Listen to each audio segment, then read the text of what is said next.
मनोज जरांगे पाटील मराठा समाजाच्या आरक्षणासाठी मुंबईमध्ये आमरण उपोषणाला बसलेले आहेत आणि यानंतर सगळ्यांच्या मनामध्ये एकच प्रश्न येतोय की या उपोषणानंतर मराठा समाजाला आरक्षण मिळणार की नाही। मराठा समाजाला आरक्षण देताना सरकार पुढे कोणत्या अडचणी येत आहेत, ओबीसी मधून मराठी समाजाला आरक्षण का दिलं जात नाही, कुणबी आणि मराठा समाज या दोघांचा नक्की संबंध काय आहे, आरक्षणाची 50% मर्यादा नक्की काय आहे, इम्पिरियल डाटा आणि मराठा आरक्षण या दोघांचा नक्की संबंध काय आहे, जातीनिहाय आरक्षण काढून आर्थिक निकषावर आरक्षण देणं चूक आहे की बरोबर आहे, या सगळ्या गोष्टीवर आपण या व्हिडिओमध्ये चर्चा करणार आहे। तर चला या व्हिडिओची सुरुवात करूया।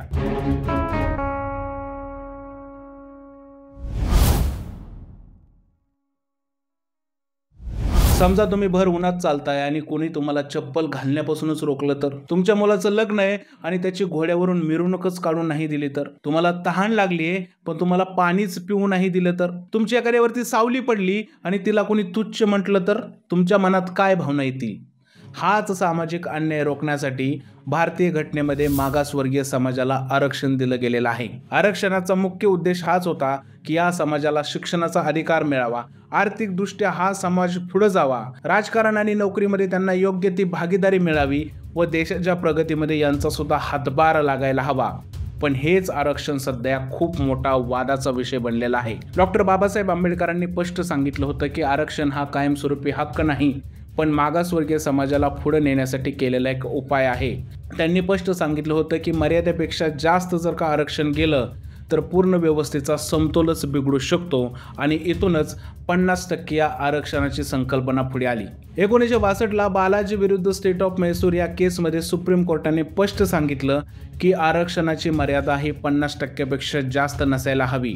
त्यात 1980 मध्ये मंडल आयोगाने ओबीसी समाजाला 27% आरक्षण द्या अशी शिफारस केली। त्यानंतर 1990 मध्ये ही शिफारस लागू करण्यात आली। त्यानंतर अनेक आंदोलनं झाली आणि केस सुप्रीम कोर्टात गेली आणि 1992 सुप्रीम कोर्टाने इंदिरा साहनी केसचा एक ऐतिहासिक निकाल दिला। या निकालानुसार सुप्रीम कोर्टाने स्पष्ट सांगितलं होतं आरक्षण हे 50%च्या वर दिलं जाणार नाही। यामध्ये आर्टिकल 14 आणि आर्टिकल 16 मूलभूत हक्काचा भंग होतो। सुप्रीम कोर्टाने स्पष्ट केलं होतं जर का 50% ही मर्यादा ओलांडायची असेल, खूपच अपवादात्मक परिस्थिती असेल तरच ही मर्यादा ओलांडली जाऊ शकते आणि हीच मर्यादा सध्या मराठा आरक्षणाच्या आड येत आहे। सुप्रीम कोर्टाच्या याच निकालामुळे मराठ्यांना सध्या आरक्षण मिळत नाहीये।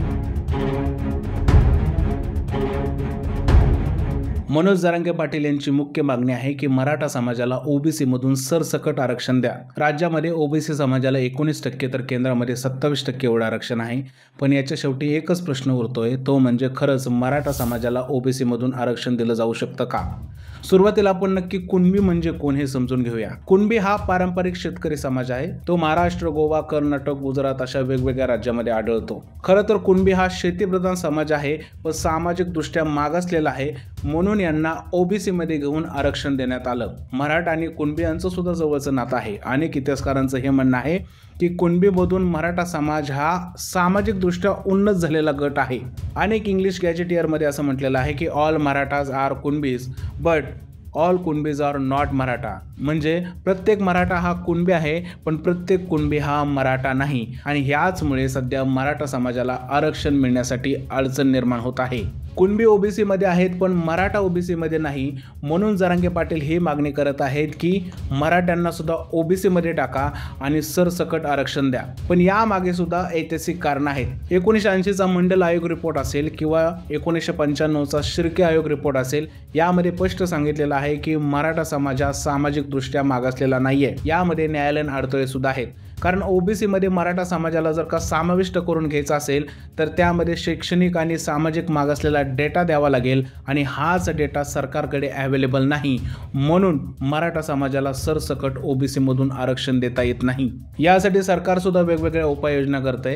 ज्या मराठ्यांच्या 7 बाऱ्यावरती कुणबी अशी नोंद आहे, या सगळ्यांना कुणबी प्रमाणपत्र देऊन त्यांना ओबीसी आरक्षणात सामील करून घेतलं जातंय। सरकारला ओबीसी मधून आरक्षण देण्यासाठी खूप जास्त प्रयत्न करावे लागणार आहेत। कोर्टासमोर ठोस पुरावे द्यावे लागणार आहेत की मराठा समाज हा आर्थिक आणि सामाजिक दृष्ट्या मागासलेला आहे. ओबीसी मधून आरक्षण देणं हा एक पर्याय आहे, पण त्याचबरोबर सरकार समोर अजून कोणते पर्याय आहेत हे जाणून घेऊया. याआधी सुद्धा महाराष्ट्र सरकारने मराठा समाजाला आरक्षण देण्याचा खूप वेळा प्रयत्न केला आहे, पण महाराष्ट्र सरकार यामध्ये अपयशी ठरलेलं आहे. 2014 मध्ये काँग्रेस आणि राष्ट्रवादी काँग्रेसचं सरकार होतं. यांनी मराठा समाजाला 16% एवढं आरक्षण दिलं, पण ते आरक्षण लगेच हायकोर्टात रद्द करण्यात आलं. 2018 मध्ये फडणवीस सरकारने सुद्धा 16% एवढं मराठा समाजाला आरक्षण दिलं, पण 2021 मध्ये सुप्रीम कोर्टाने हे आरक्षण रद्द केलं आणि 50%चे लिमिट क्रॉस होते असं कोर्टाकडून सांगण्यात आलं. त्यात गायकवाड आयोगाने जो अहवाल दिला होता त्यामध्ये पुरावे सुद्धा पूरक नाहीत असं कोर्टाचं म्हणणं होतं.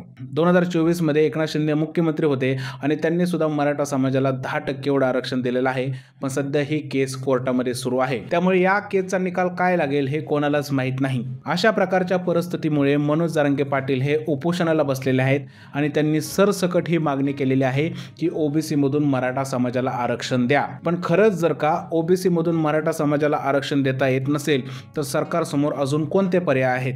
खरं तर 2019 मध्ये केंद्र सरकारने EWS एक आरक्षण आणलं होतं आणि हे आरक्षण आर्थिक निकषावर देण्यात आलं होतं. सुप्रीम कोर्टाने सुद्धा 2022 मध्ये हे आरक्षण मान्य केलं होतं.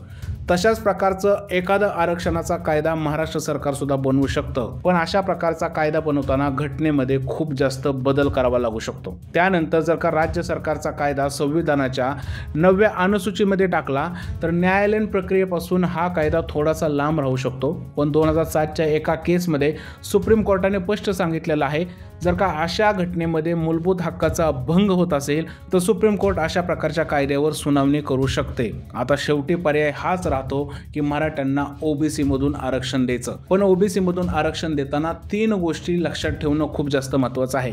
पहिली म्हणजे इम्पेरियल डाटा. हा इम्पेरियल डाटा योग्य पद्धतीने पुरवणं खूप जास्त गरजेचं आहे. दुसरी महत्त्वाची गोष्ट म्हणजे मागास आयोगाने मराठा समाजाला मागास ठरवणं खूप जास्त गरजेचं आहे. आणि तिसरी सगळ्यात महत्त्वाची गोष्ट म्हणजे मराठा समाजाला आरक्षण देताना 50%ची मर्यादा ओलांडता कामा नये. इम्पेरियल डाटा म्हणजे काय? 1901 ते 1931 या काळामध्ये जातीनिहाय जनगणना झाली होती. त्यातून जो डाटा मिळाला होता त्याला इम्पेरियल डाटा असं म्हटलं जातं. 1931 पासून आतापर्यंत इम्पेरियल डाटा हा कलेक्टच केला नाही. त्यामुळे मराठा समाजाला आरक्षण देताना खूप जास्त अडचणी येत आहेत. जर का इम्पेरियल सेन्सेस केलं म्हणजे जातीनिहाय जनगणना केली तर प्रत्येक समाजाची आपल्या देशामध्ये किती भागीदारी आहे याचा आकडा समोर येतो. राहुल गांधी काँग्रेसचे नेते आहेत, ते वारंवार सांगत आहेत की जातीनिहाय जनगणना करा. जर का जातीनिहाय जनगणना झाली तर मराठा समाजाला आरक्षण देताना खरंच मराठा समाज मागासलेला आहे की नाही हे पाहणं खूप सोपं होऊन जाईल आणि कोर्टामध्ये सुद्धा हे आरक्षण टिकू शकतं. जर इम्पेरियल डाटा सरकारच्या हातात आला तर स्पष्ट समजेल की खरंच मराठा समाज मागासलेला आहे की नाही. खरं तर हे सगळं पाहिल्यानंतर माझ्या मनामध्ये काही प्रश्न येत आहेत की 80च्या दशकापासून मराठा समाज आरक्षणाची मागणी करत आहेत. यासाठी बरीच आंदोलनं झालेली आहेत, तरी सुद्धा अजूनही राजकीय पक्षांनी मराठा समाजासाठी इम्पेरियल डाटा गोळा का केला नाही? नक्की राजकीय पक्ष कोणत्या गोष्टीला घाबरत आहेत? खरंच मराठा समाजाचा इम्पेरियल डाटा गोळा केला आणि मराठा समाज मागासलेला आहे की नाही हे समजलं तर त्यांची वोट बँक धोक्यात येऊ शकते का? मराठा समाजाचा डाटा समोर आल्यानंतर दुसरा समाज नाराज होऊ शकतो का? अशा प्रकारची राजकीय भीती या राजकारण्यांना वाटत आहे का? जर का 80च्या दशकापासून एखादा समाज आरक्षण मागतोय आणि या समाजासाठी इम्पेरियल डाटा खूप जास्त महत्त्वाचा आहे तर राज्य सरकारने हा डाटा कलेक्ट का केला नाही? खरंच या राजकारणी लोकांना मराठा समाजाला आरक्षण द्यायचं आहे का? जर का आरक्षण द्यायचं असतं तर हा डाटा त्यांनी आतापर्यंत गोळा केला असता. आरक्षण हा शब्द पुढे आला की बऱ्याच लोकांचं हे म्हणणं असतं की जातीनिहाय आरक्षण काढून टाका आणि त्याऐवजी आर्थिकदृष्ट्या आरक्षण द्या. ऐकताना खरं तर भारी वाटतंय, पण हे खरंच शक्य आहे का? खरं तर आरक्षणाची सुरुवात ही सामाजिक न्यायासाठी झाली होती. देशामधील अनेक सामाजिक घटकांना आर्थिक नाही तर सामाजिक बहिष्काराला सामोरं जावं लागत आहे. गावामध्ये जर का एखाद्या SC आणि ST कुटुंबाला जमीन दिली तर ती गावाच्या बाहेर दिली जाते. त्यांना एकदम तुच्छ वागणूक दिली जाते आणि याचमुळे डॉक्टर बाबासाहेब आंबेडकरांनी आरक्षणाची कल्पना फक्त आर्थिक निकष नाही तर सामाजिक न्यायावरती ठेवली होती. 2019 मध्ये केंद्र सरकारने आर्थिक निकषावर EWS हे आरक्षण दिलं. हे सुद्धा आरक्षण आता सध्या समाजामध्ये लागू आहे. पण डॉक्टर बाबासाहेब आंबेडकरांची मूळ कल्पना होती सामाजिक न्याय. खरं तर गरीब माणूस कष्ट करून स्वतःची आर्थिक परिस्थिती बदलू शकतो, पण माणूस किती जरी मोठा झाला तर तो त्याची जात बदलू शकत नाही. एकदा का समाजाने तुमचं जातीवरून स्थान निवडलं तर ते स्थान तुम्ही किती जरी पुढे गेला तर समाजाच्या मनामध्ये सेम राहतं. म्हणून आरक्षण हे आर्थिक निकषावरती नाही तर सामाजिक न्यायासाठी देणं खूप जास्त गरजेचं आहे. शेवटी जाता जाता हेच प्रश्न उरतात की मराठा समाजाला आरक्षण सरकार कोणत्या मार्गाने देणार? ओबीसी मधून आरक्षण दिलं तर ओबीसी समाजावरती अन्याय होणार का? कोर्टासमोर जर का आरक्षण टिकवायचं असेल तर इम्पेरियर डाटा सरकार देणार का? या सर्व प्रश्नांची उत्तरं येणारा काळच ठरवेल. जर का हा व्हिडिओ आवडला असेल तर त्याला लाईक करा, शेअर करा, चॅनलला सबस्क्राईब करायला विसरू नका. भेटूया पुढच्या व्हिडिओमध्ये. जय हिंद, जय महाराष्ट्र आणि भारत माता की जय.